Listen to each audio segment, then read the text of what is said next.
The broadcast is now starting. All attendees are in listen-only mode. Hello, and welcome to today's webinar, Workers' Compensation Updates, presented by our sponsor, Heffernan. We're so happy you can join us. My name is Deb Beto, and I will be your moderator today and be monitoring questions you may have during the session. Before we open up the session, let's review a couple of key items. All of the webinar materials we discuss can be found at the URL currently showing on your screen. I will be sharing this website in a follow-up email, so don't feel like you need to write it down right now. If you have trouble with your internet connection during the webinar, we recommend leaving the presentation and logging back in. We do not control the audio. Your audio devices, your devices that you are using control the audio. So if you have audio difficulties, try adjusting the volume settings on your device. If a telephone line goes dead during the call, hang up and call back again to the same number. And if all lines go dead, watch the on-screen chat box for an alternative call-in number. Please feel free to ask questions or provide feedback by using the chat box or questions box during the webinar. If you are using a tablet, you may need to tap on the screen and then the options bar will appear and you can select the appropriate option. We may not respond to your questions immediately, but we will try to work your questions or feedback into the presentation. And if we can't get to your comment or question during the session, we will be online afterwards to respond, or we may follow up in an email if we run completely out of time. You may also email us at moderator@aspenrmg.com for up to 48 hours after the webinar. This will be a 1-hour presentation. Questions and comments are very much encouraged throughout, and the presenter will also be answering questions at the end. And lastly, we have a number of webinars upcoming covering a variety of topics, including those listed at the Heffernan webinar website. In addition, we offer the mandatory preventing harassment training in English 3 times a year. With that, let's begin today's webinar, Workers' Compensation Updates. Our presenter today is Deborah Parker of Aspen Risk Management Group. Deborah's professional career began in the late 1970s and has spanned both the carrier and brokerage side of the business as a workers' compensation specialist. She has held increasing levels of responsibility in underwriting, marketing, branch management, and in-home office operations leadership roles. Welcome, Deborah. Well, thanks so much for the introduction, Deb, and good morning, everybody. It's great to have you here. We're going to talk about workers' compensation and 2020 in review and what's on the horizon. We're going to use a little crystal ball. Some of you may not want to go back to 2020. I know everybody wanted to leave that in the rearview mirror, but might be a little better news on the workers' compensation front than some other things that year. First of all, just a little disclaimer, we're not formulating a relationship here as a client professional relationship. It's strictly educational for your information. Here's the agenda and objectives for today. I'm going to go through the financial status of the industry. Why that's important to you is that usually is an indicator of what kind of premiums you'll be paying in the future. COVID-19, we can't avoid the topic. I'm not going to get really in-depth on that. I believe there's going to be some other webinars. You've probably been inundated with many webinars on COVID-19, but I think the next Osha update will also include a little bit more detail on that. But we're just going to talk on that a little bit about how it's impacting on workers' comp. And like I said, the future of things, a little bit of getting our crystal ball out here. So first, before we get started on the topics, we'd love to learn a little bit more about each other. We've got some polling questions that Deb will pull up for you. First of all, have you ever attended a previous Heffernan webinar, yes or no? All right, let's launch that polling question. I just had our first question come in, so hold on. Here we go. Have you attended a previous Heffernan webinar? So if you have, then you know that I generally like to see about 75 to 80% of the people voting, and that takes into account that some people are probably sharing computers. So if you're sharing a computer, maybe take turns answering questions, but I do like to make sure our participants have a chance to vote here. So excellent that everybody, we've got over 80% of the people that have voted. So thank you very much. We've got 76% say yes, 23% say no, and 1% are not sure. So welcome back, everyone. Oh, wow. We've got some dedicated users of Heffernan webinars. That's awesome. And then next, we'd like to know what type of business you're in. We've got it segregated into 5 different categories. If you can pick the one closest to you, that would be great. There we go. So I think we condensed 10 industries into 5 categories according to what GoToWebinar would allow us to do with our 5 choices here. So we have hospitality as one choice. We group agriculture and construction in another choice, wholesale, retail, and manufacturing in a third choice, nonprofit or government in a fourth choice, and the last one would be other. So it's not unusual to see a lot of other because with only 5 allowable categories, it's hard to fit them all in. So again, really great response from our audience. Thank you very much. We have 7% say hospitality, 11% say agriculture or construction, 15% are in wholesale, retail, or manufacturing, 38% are in nonprofit or government, and the last 29 to 30% are in other. Okay, great. Well, like you said, we can't figure out what the other is, but we've got a good cross section of different types of businesses on the line, so that's really great. And I'll try and direct a lot of the material to that. First of all, what is the current state of the workers' compensation system? And again, why I mention that is it could be very important to you as you go forward planning your business cost going forward. You'll see here premiums that were paid for workers' compensation overall. And this is National Council on Compensation Insurance, which is nationwide. So most of the states in the nation participate with the National Council. You'll see that, we're paying more for our personal auto, we're paying more for homeowners, but workers' compensation is the only line of business that actually dropped. And this is 2019 versus 2018. The reason for that is that there's a lot of lag time, even though we're talking, ending 2020 and we're into 21. There's a lot of lag time in developing the data. So this is pre-COVID. Obviously, they've reduced the written premiums. And that could be a number of factors. It could be reduced rates, it could be reduced payroll. So here's kind of what makes that up is payroll increased actually from 2018 to 2019 by 5.5%. I'm not sure that we're going to see that in 2020. Good news is loss cost and mix of losses decreased 9.3%. That's a really nice indicator that things are looking better. Carriers are discounting premiums. Other factors, I'm not quite sure what that is, but it increased 3.3, kind of like other categories for your industry, I guess. So yeah, it's coming down and it's not, it's not escalating in premium. Here's what makes up the payroll component of that. When we had 5.3% increase in payroll, here's what represents that. We have wage rate increases of 3.7%, and employment increased in 2019 over 2018 by 1.5%. Again, this is pre-COVID, pre-2020.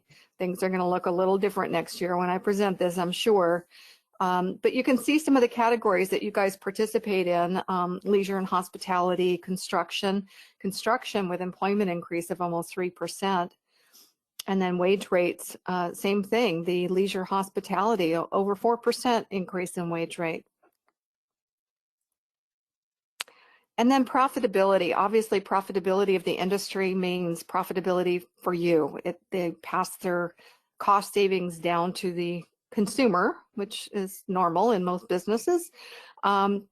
Anything under 100 of a combined ratio is profitable. And so you'll see that the industry has been profitable since, about 2014 when it started dropping down below 100. It ticked up slightly from 18 to 19, you'll see, from 83.2 to 85. So if you think about your checkbook, when your wages come into your checkbook, and you're writing checks, or if anybody writes checks anymore, you're paying out your expenses. Same kind of concept. You want to keep under 100, right? You know, you want to go in the hole. So 15% profitability. This is just underwriting gain of profitability. Insurance carriers also invest the premiums into, over time. So they're making investment income on top of that. So here's just the NCCI had a little bit of information on their year-end observations and some of the uncertainty they see ahead. Obviously, we just saw the favorable combined ratios, and they see that continuing. The strong reserve position of the insurance carriers is a very good financial stability. Average loss costs and rates have actually declined for the 7th consecutive year, which is very good to see. Frequency also declining. We'll probably see that continue as we had the employment drop in 2020. The frequency naturally would go down. Indemnity and medical severity moderately increased. So whether that be costs of providing medical or increased wages caused increased indemnity payments. Some of the uncertainty obviously is overall the employment is down due to COVID with mixed impacts by industry. No doubt the entertainment, hospitality, and travel industry were hardest hit. And then we've got premium that's expected to decline with those reduced employment. Broad compensability actions could have severe impacts. We're going to talk a little bit about whether COVID is compensable or not. I'm not going to answer direct questions about that because it's so variable, and it's kind of a hot topic, but really need to leave that to your claims examiner's determinations. Several factors may exert upward or downward pressure on frequency and severity. So that's uncertain. Upward or downward, I don't know. But frequency obviously should go down as payroll goes down. So COVID-19, compensability will vary by state. And in some cases, by insurance carrier determination, by jurisdiction, court systems. So it's kind of new. I mean, obviously, people are making different determinations all the time. Osha reporting guidelines, they have come out with those guidelines of recording and reporting. Most of you, I believe, are in California, so we do have a Cal OSHA emergency standard that was issued late last year. I believe it expires the end of this month, if not next month. Vaccinations, masks, and other legal matters we'll talk about. First of all, we'd like to know if you know, has your organization experienced a COVID-19 case? All right, here's our poll. Yes, no, or unsure, has your organization experienced a COVID-19 case? Wow, we've got some people that are really quick on the trigger today. That's awesome. So we've already got 70% that have voted. I'm going to wait just another second here, get a few more votes in. And wow, this is great information. We have 73% say yes, 22% say no, and 5% are unsure. Wow, that's interesting. So yeah, it's given the broad spectrum of industries that you're representing, that the majority of you have actually had a case. So here's some of the changes also that you might be experiencing as a business. We've got some impacts. This is produced by Liberty Mutual. Supply chain changes. How many of you saw, supermarket shelves empty? How many of you order from Amazon or other vendors online, and every website you go to says, due to COVID, we are experiencing delays, and you're not getting your shipments as quickly. So certainly the distribution chain has been a big issue. Workers' compensation considerations. As companies ramp up operations, as we come back, we may see more injuries. We've got new people coming into the business, perhaps, that other people have not come back. We're reintroducing some employees with some shifting roles. I can think of, working from home where they weren't working from home previously. They've got different PPE that they have to work with. So there's a lot of changes that we're having, and certainly bringing new employees into the workplace has always been from a loss prevention standpoint. We know that newer employees get injured early on in their new employment. So we've got that new exposure. Evolving business operations. So we know that a lot of operations have had to shut down completely. Some of them have had to operate on separate shifts of employees. You're using your property differently. Think of those, plexiglass shields that you see at the grocery store. Vehicles that are transporting patients or personnel are having to also put those in their vehicles. So those shifts are introducing new risks. Vacant locations. So if you have a vacant location, as you might know, 90 days or more, you start losing some insurance coverage for robbery or theft. So there's some interesting influence here. Then we have company culture and on-site safety investments. We're having to put some money into our businesses where we didn't expect on changing workspaces, layouts, PPE, obviously, disinfecting certain areas that are necessary. Company culture. Some of you might experience some employees, especially in large organizations, that, well, why do I have to wear a mask? I'm not going to wear a mask, or something along that line. Certainly, you've got a culture shift with having to train your supervisors on how to deal with some difficult conversations, perhaps. Then we have third-party liability issues and customer deliveries. Third-party liability issues, I actually see that in my own business. Some of our insurance companies are reticent to send us out to our policyholders for both parties. We don't want to expose our policyholders on needlessly, and they don't want to expose our safety consultants either, where they might be held liable for, if they're the ones that sent us out there and we get sick, they're concerned that those exposures would be, they would be liable. So we've got some of that going on. There's definitely some cases out there. Customer deliveries, that may be something that people have shifted to, getting restaurant, drive up deliveries, what have you, instant cart, for grocery businesses. Things are changing, and we don't know whether that will go back to the old normal. Then we have virtual business models and, of course, people working from home.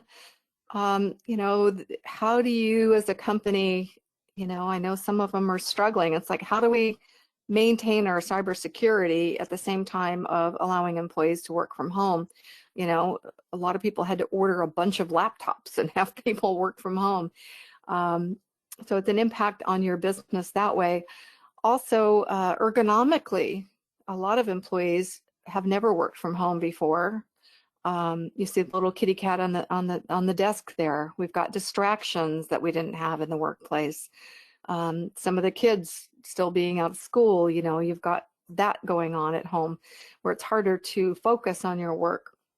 We've got people sitting cross-legged on their beds with their laptops, Ergonomically, I've seen the gamut lately of people working in different kinds of environments. So our business on the ergonomic side has skyrocketed during this time, and it's been very welcome from the employees because, gosh, if you work in a large urban city like San Francisco, real estate's at a premium. You don't have an extra room to set up as a true office necessarily. So we've gotten pretty creative on how to protect employees ergonomically. So here's some thoughts on, different aspects of, some of the reduction in jobs that have happened due to COVID, and possibly some increase in jobs, and some of the jobs that have just been maintained. Certainly leisure, hospitality, and travel completely shut down for a while. Durable and discretionary goods. A lot of people, due to uncertainty and, being out of a job, weren't spending on that. Professional services, people have adjusted, like we said, working from home, telecommuting. We've been able to maintain a lot of those types of businesses. Certainly healthcare, the demand for people in the healthcare field has surged. Groceries and direct delivery, instant carts probably soaring. A lot of people getting stuff delivered these days. So what could a COVID-19 claim look like? and it runs the gamut here. So should it be compensable and a work-related claim, it could run from being a minimal amount of time away from work where you've got a low amount of TD to significant time away from work where you might even have some permanent disability there. On the medical side, it could be mild to no symptoms with low cost, all the way up to long-term hospital stays and need for rehabilitation. From a mental aspect, you've certainly got, maybe some long-term impairment that might require some therapy sessions. So it runs the gamut. And I don't think we've yet to see exactly the impact, but it'll be an interesting discussion next year for us as to see where this is all gone. So we mentioned compensability, and with 72% of you saying you have had a workplace incident, it's interesting to see how much of that has been compensable. 17 states and Puerto Rico have taken action to extend workers' compensation coverage to include COVID-19 as a work-related illness. And I've given you the link there to look through there a little bit more in depth if you'd like and see what states those are. In California, certainly there's been no less than 39 regulatory and legislative activities, 31 of which have been enacted or issued already. So those topics include things like, what is an essential worker or business, how to protect different industries, whether it be ag, healthcare, construction, employee leave policies, penalties, and enforcement. So here's where it enters into not just workplace safety, but, labor law, HR stuff. So we as an organization have, we're kind of limited. We can help you from a workplace safety standpoint, but we're going to defer to your labor law attorneys to give you information on some of this other stuff. Reclassification and premium savings. That might be a possibility. There's actually a new class code for the work at home employees. So some of those technical professional people that worked from an office used to be rated as 8810 clerical class code. I don't know what the rate is these days. It used to be like 59 cents or something, or $1. And now there's a new class code that you will report payroll under if they are at work at home, remote workers. So it'll be interesting to see. It's going to take some time as they collect the data to see, is that rate going to go up or down? Is there more exposure for people working from home, or is it perhaps less exposure? Are people getting injured less? So that's going to be an interesting thing to watch.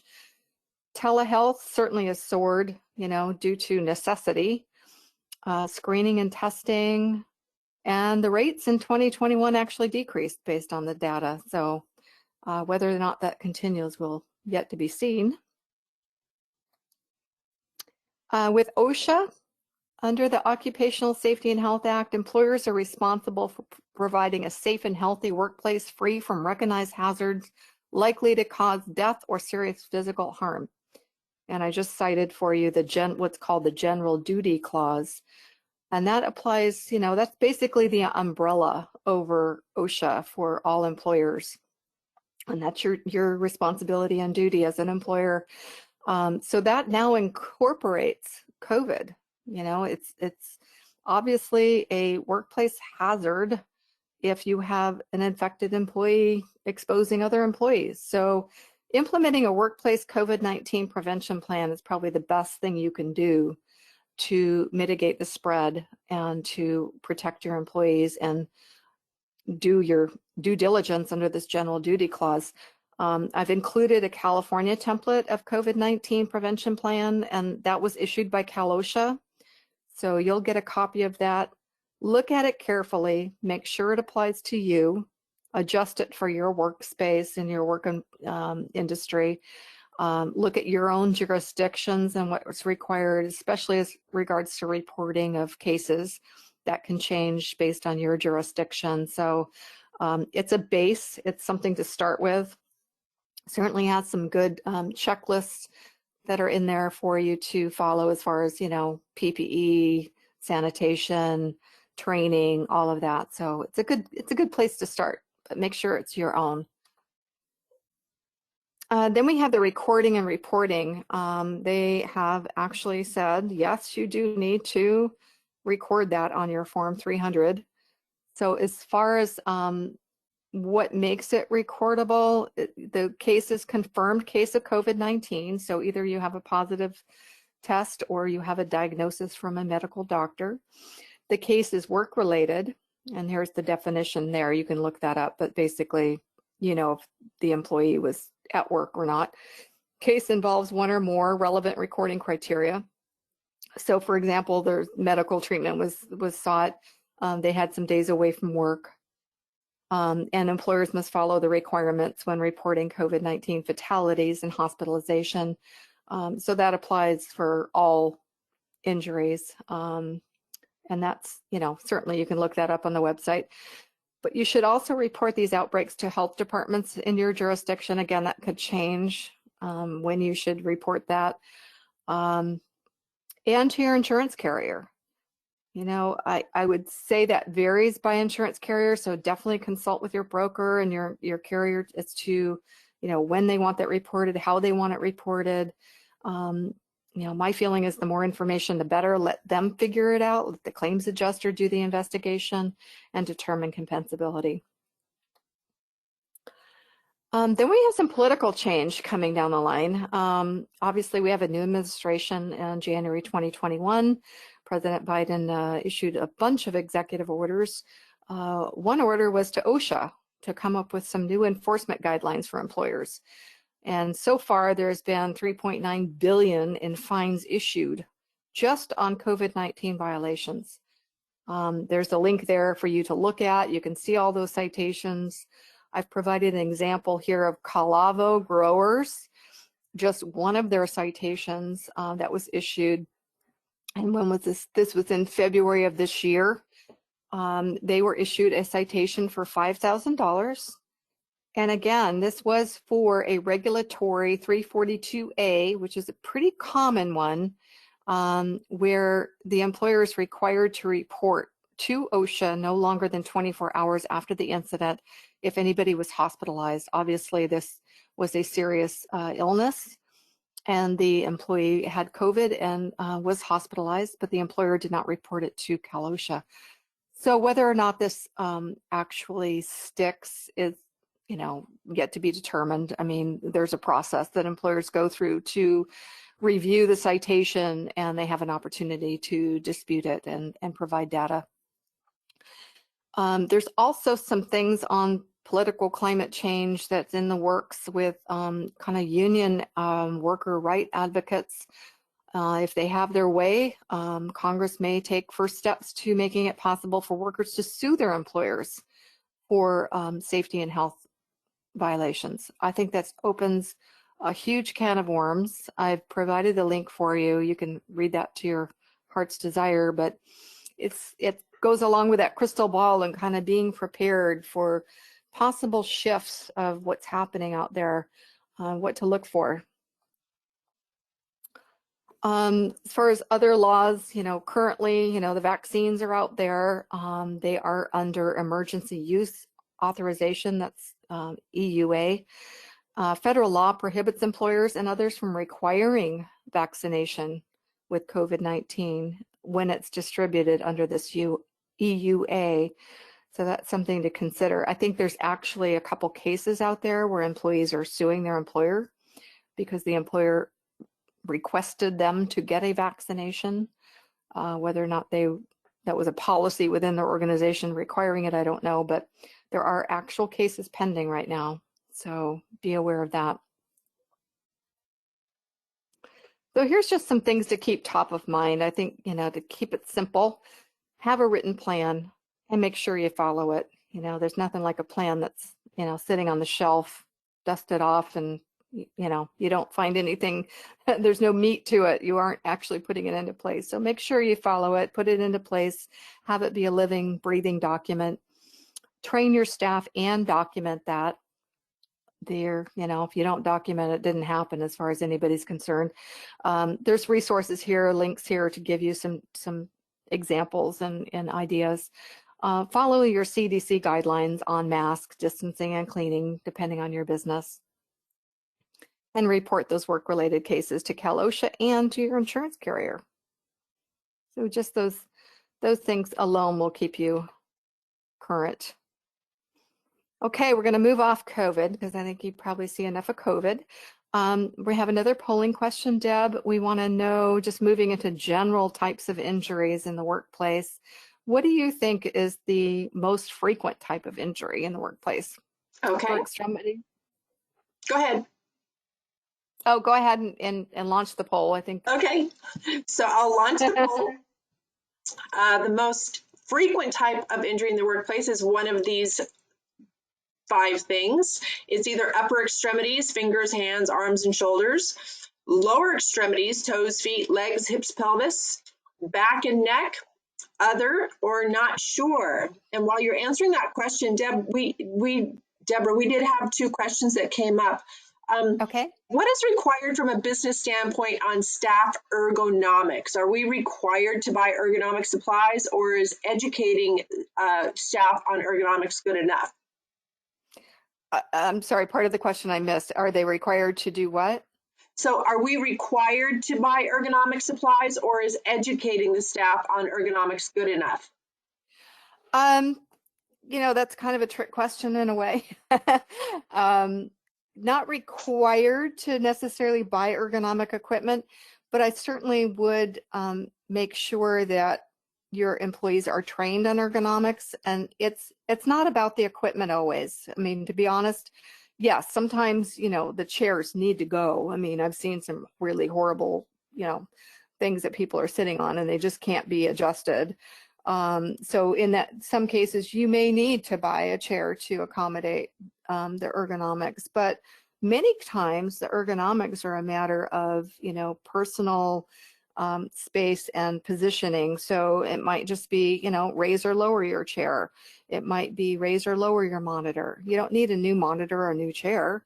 You don't need a new mouse necessarily. So, it's important to get an ergonomic professional to take a look with your employees if you don't have somebody trained on your staff.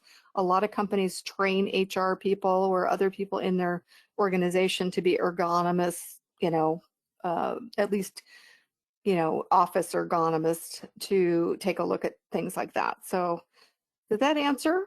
I think so. And there's a related question. Will providing ergonomic items like chairs, keyboards, things like that, diminish exposure to work comp claims? And if so, what is the impact between not providing the equipment and the work comp claim? Because sometimes the work comp claim might cost less than the equipment. Oh, I sincerely doubt that in the long run, and we'll talk about that actually. I've got some slides that'll kind of scare you about that one. Really it falls under, remember we talked about the general duty clause. Every employer has the responsibility to make sure an employee has a safe workplace, and that includes ergonomics. In some industries more than others. If they're bending, stooping, lifting, like I think about, some of the manufacturing lines or production lines, certainly you have a duty to do an ergonomic review and reduce the ergonomic impact for some of these employees. Just by providing a keyboard or a mouse doesn't necessarily remove the ergonomic exposure. So I'd be careful. But on the other hand, let's say an employee reports to you that, hey, I don't think my mouse is working well for me because I'm getting pain in my wrist. If you do ignore that, you're leaving yourself exposed, I think, for that. So again, does that answer the trick question there? I think so. And somebody provided a great little acronym. Ergonomics home office is a 3-part responsibility: assess, provide, and follow up. So there you go. Very good. Very good. I love it. In response to our polling question, we have 25% say upper extremities, 7% say lower extremities, 61% say back and neck, 1% say other, and 6% are not sure. Okay. I love this question because I would have assumed back and neck too, because we always think about back injuries, right? So we're all wrong. Well, not all of us. 25% of you were right. 40%, the majority, are arms, upper extremities, hands and shoulders. And lower percentage of the neck and back, which, I always get amazed by this because we always hear about back injuries, right? So if we look at some of the top 10 causes of injuries, here's the first top 4. Handling objects. So lifting, look at those heavy boxes. Those are the majority of the costs. So different than frequency. The cost of a back injury might be more than, a shoulder, for example. Number 2, falls on the same level. So slip and fall on a wet floor. That's number 2. Being hit by objects.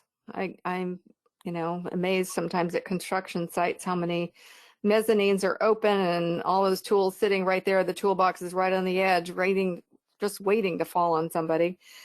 Falls on a ladder. Ladders are pretty prevalent in most workplaces. So, even if you just have one maintenance guy that's getting on a ladder periodically. Number 5, awkward postures. We talked about ergonomics, or stepping out of a vehicle, stepping down a stair. Vehicle, I'm surprised vehicles are down on the list. Distracted driving, slip or trip without a fall. So uneven walkways, things like that. Or, you're just kind of walking on a construction site where another, trade left something right in the way. Repetitive motions involving micro tasks. Here we talk about ergonomics again. So hand-intensive work, that could be, keyboarding. It could also be in the construction trade using a tool, a drill for 4 hours out of a day in and day out for your lifetime. Colliding with objects, so watch out for that concrete pillar. Maybe you're texting and walking. Running equipment or machines, I'm surprised that's the last on the list as far as the top 10. We have a lot of, moving machinery, gears and such. So breaking that out by industry, and I know you guys shared with us, what industry you're in. I picked a couple. Leisure and hospitality. Their first one falls on the same level, which kind of surprised me, to be honest. Now, maybe that's because restaurants and hotels are combined here, but, falls on the same level would be, like slipping on a wet floor, which does make some sense, but I would have thought of overexertion involving an outside source, handling objects. Pretty prevalent in the hospitality industry for hotels is, the making of beds, the bending, stooping, that kind of situation. So that was surprising. Healthcare and social assistance, not too surprising here. Overexertion involving outside sources. Patient handling, helping somebody off of a bed, out of a wheelchair, etc. And number 1, also on manufacturing. Overexertion involving outside sources, handling objects. Interesting stuff because, you would have thought that, maybe running equipment in manufacturing, but nope. So top 3, right here with these industries, probably lifting, handling objects. So if we haven't prevented those claims, what is the cost of a claim? So we have California indemnity costs per indemnity claim. On average, an indemnity cost in a claim for California is $26,000. You see New York there's topping it off at $50,000, quite large. And that's just the indemnity portion of the claim. So that's lost wages for somebody that's lost time due to an injury. Then we have the medical cost, and that moves up in California to $37,000. So you've got the combined cost of a claim with the indemnity plus the medical cost averaging $63,000. So a lost time injury averaging $63,000. So the question goes back to, oh my gosh, we've got indemnity claims per 1,000 employees by state. Frequency in California is up 14.7. So if you have 100 employees in an employer in California, 1.5 of those employees will have an indemnity or lost time accident. And that's a $94,000 cost to the employer. If you take that $63,000 times 1.5, that's almost $100,000 for the cost of that claim.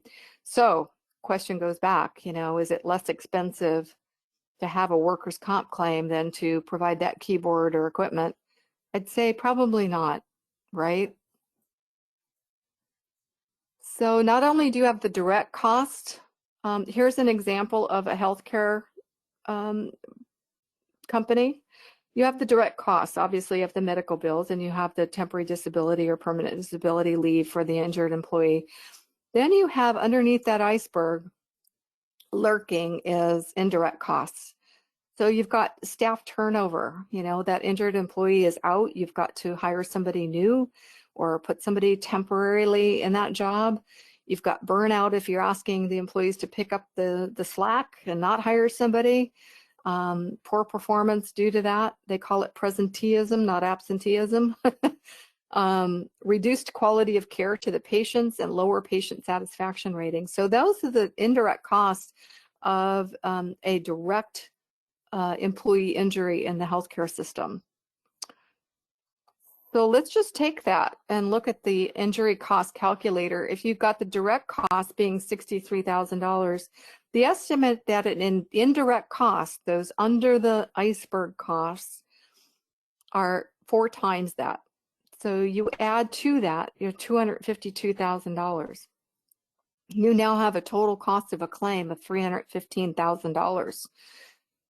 If your profit margin of your business is, let's say, 10%, the revenue that is required for you to make up to offset that loss is over $3 million.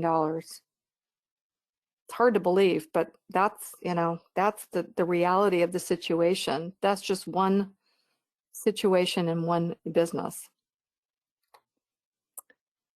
So obviously you don't want to get to that level. You want to prevent claims, right? You don't want to have them happen. So what do? You can conduct those regular self-inspection audits, identify your hazards and eliminate those hazard conditions. Good housekeeping goes a long way. We saw the slip, trip, and fall, stuff, wet floors, materials in the way. You want to prevent those. Provide employees with adequate personal protective equipment and enforce its use. And then properly train your employees and train often. Newer employees, we mentioned, do get injured more frequently.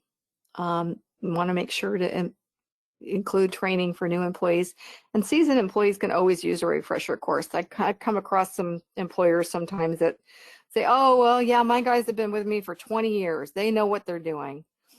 I can tell you that even seasoned employees, sometimes they get lackadaisical. They kind of take it for granted what they're doing. So, it's important that they also get that refresher.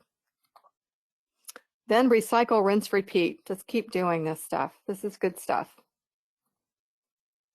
Let's say an accident does happen. You want to at least control the costs of that accident. So you want to investigate and report injuries quickly. And you want to educate your employees before an injury happens. You want to make sure they understand what to do. So part of their training is, hey, immediately report not only injuries, but even near miss type situations. It's like, hey, I slipped, but I didn't fall. I didn't hurt myself, but oh my gosh, there was a wet floor. Obviously near misses can lead to potential injuries down the road. You want to educate your supervisors on, what forms to fill out, how to notify the person that's going to report it to the insurance company. So that chain happens quickly. Your injured worker reports it, your supervisor reports it, your HR person reports it to the insurance company.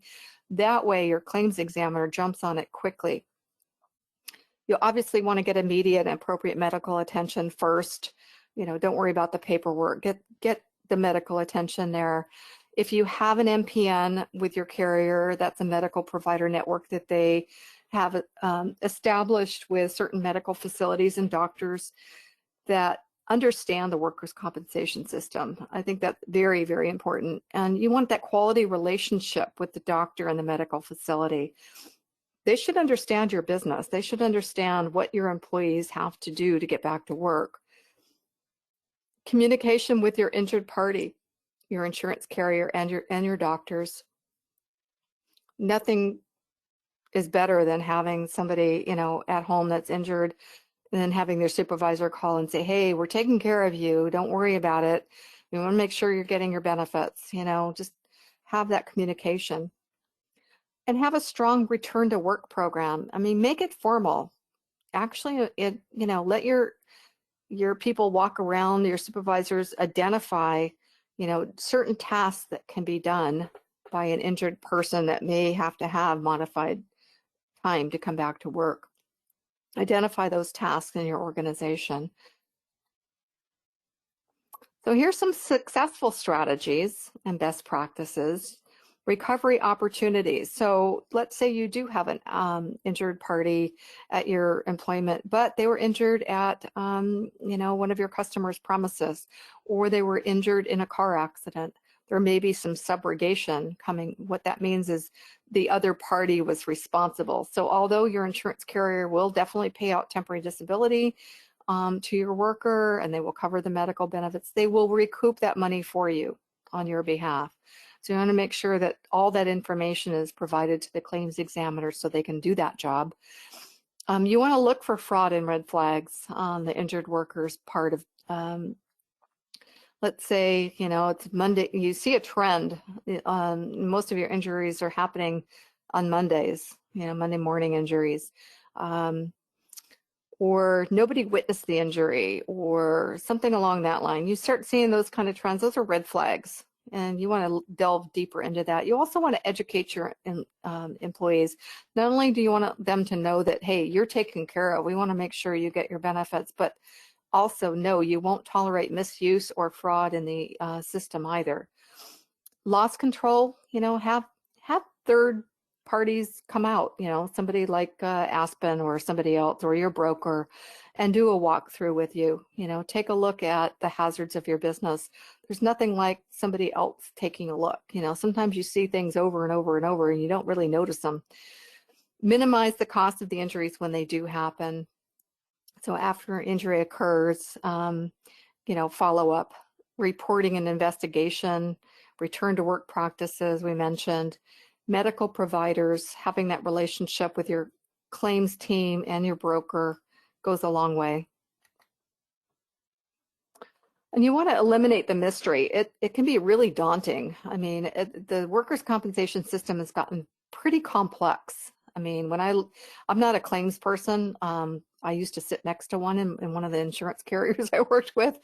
And oh my gosh, I'd hear her being beat up at all ends. I mean, the injured workers were looking for their benefits. The doctors were looking for information.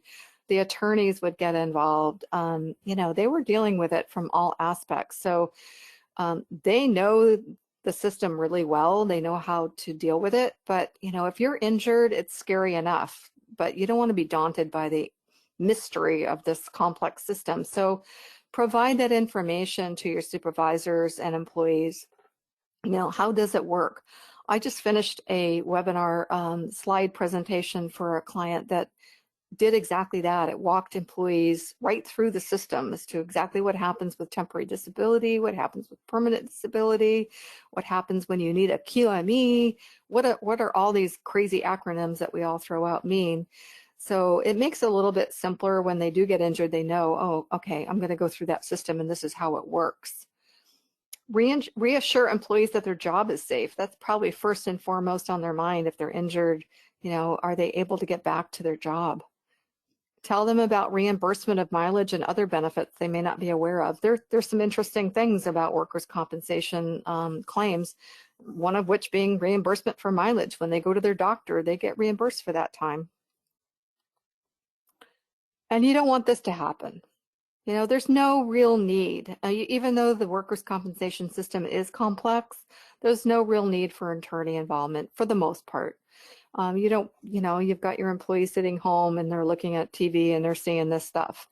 That just drives the cost of a claim up and it really doesn't benefit the injured worker for the most part. So you want to minimize that. You want to get care for them first, do the paperwork later, notify your claims team quickly. How often have you seen me say that, notification quickly. Continue to practice actively caring steps. And you want that to be sincere and, make sure the injured worker sitting at home knows that you still care about them.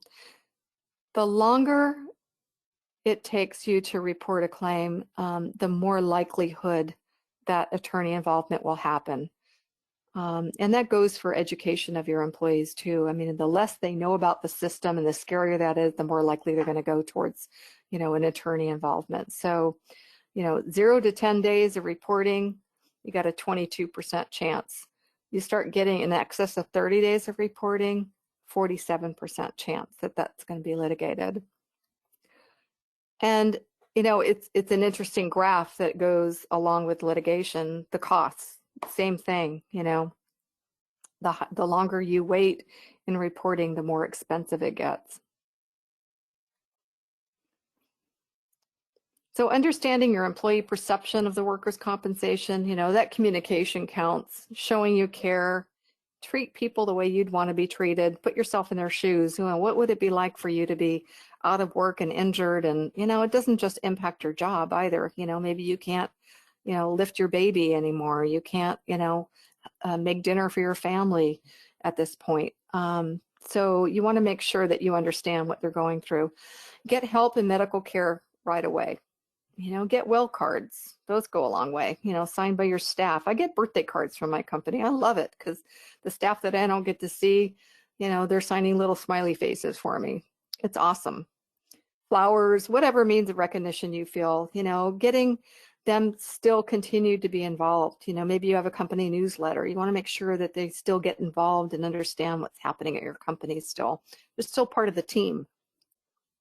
Visits, I don't know that those are so much viable these days, but certainly a phone call periodically from their supervisor, just telling them, hey, we care about you. This is what's happening at the company.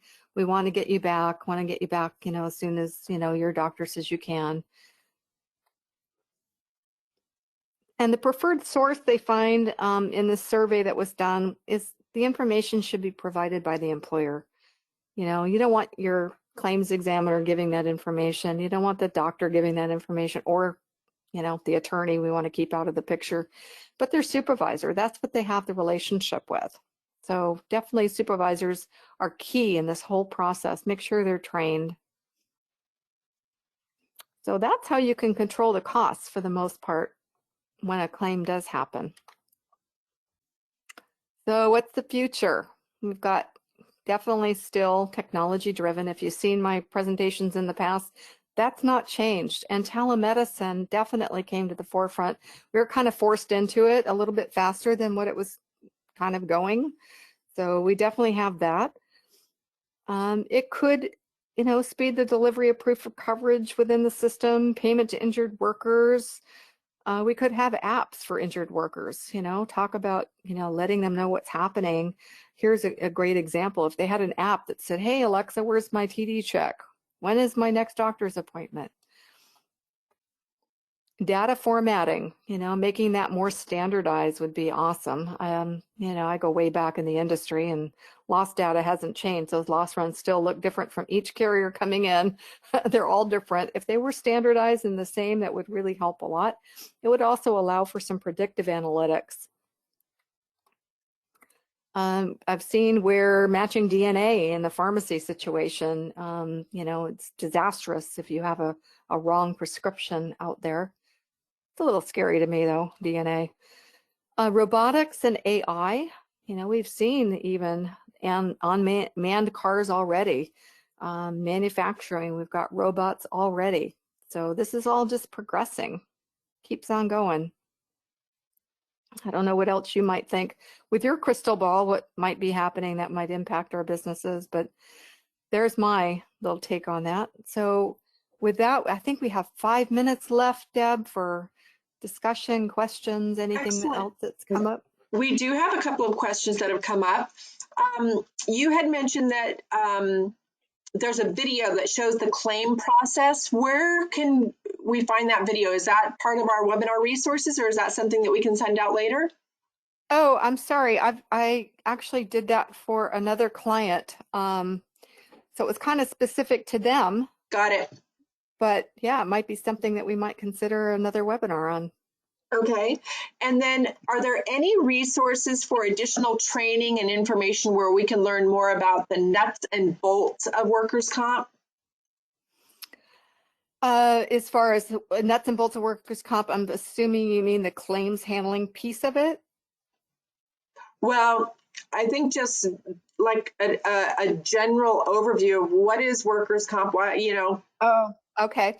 Yeah, there's two sources that I rely on pretty regularly, and that's the WCIRB, and I Mm-hmm, believe it's wcirb.org, mm-hmm, and they have education and webinars on there.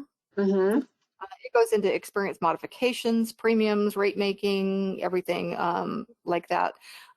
Certainly Osha, has information on the dir.gov, I believe it is. Mm-hmm.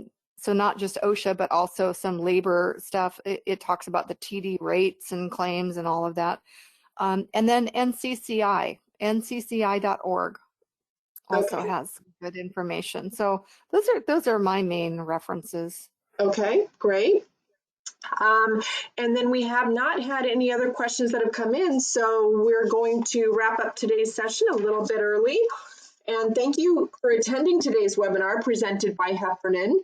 We will send information by email with instructions on how to access a copy of the presentation on our website. And thank you, Deborah Parker, for your time and expertise today. Oh, thanks everybody for your participation. It's been great. Absolutely. We hope all of the attendees found today's webinar to be a valuable use of your time. And be sure to join us on March 23rd for Cybersecurity and the Anatomy of a Data Breach. So thank you, everyone, and have a safe day.